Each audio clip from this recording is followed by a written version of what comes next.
When thinking in terms of barbell lifting, it appears that lifting a sandbag can cause a lower back injury, but this couldn't be farther from the truth. I'm about to explain why lifting a sandbag is safer than deadlifting a barbell. I'm not speaking in terms of what science says, I'm speaking based on feel and my own experience. Lifting a sandbag is a more natural way of lifting. This also applies to stones, logs, and any other odd object. The rules of proper deadlift form go out the window when it comes to lifting a sandbag. This is because of the extreme deficit that you're lifting from.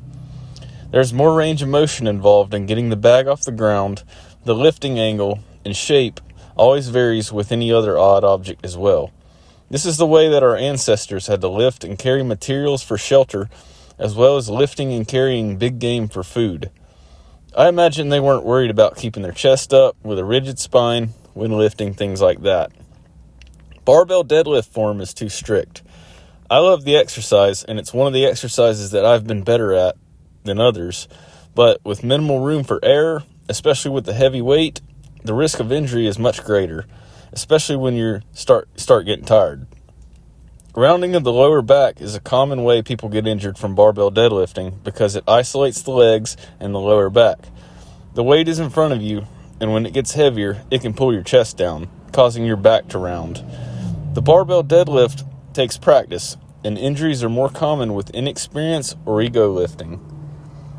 You use more muscles getting the sandbag off the floor, protecting your lower back.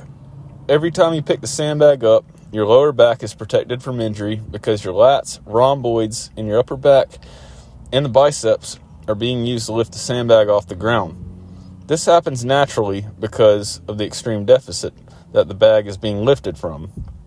If you were to use only your lower back and legs, I could see a major risk for injury. When you pick something heavy up off the ground, you're not going to use barbell deadlift form. It's impossible. It takes more than your lower half and lower back to lift weight that cannot be conveniently grabbed in front of you at the height of a 45-pound plate. This is just my opinion based on feel from lifting sandbags and barbells. Whether you agree with it or not, I really don't care. If you have anything to add, any questions, leave it in the comments, and thanks for watching.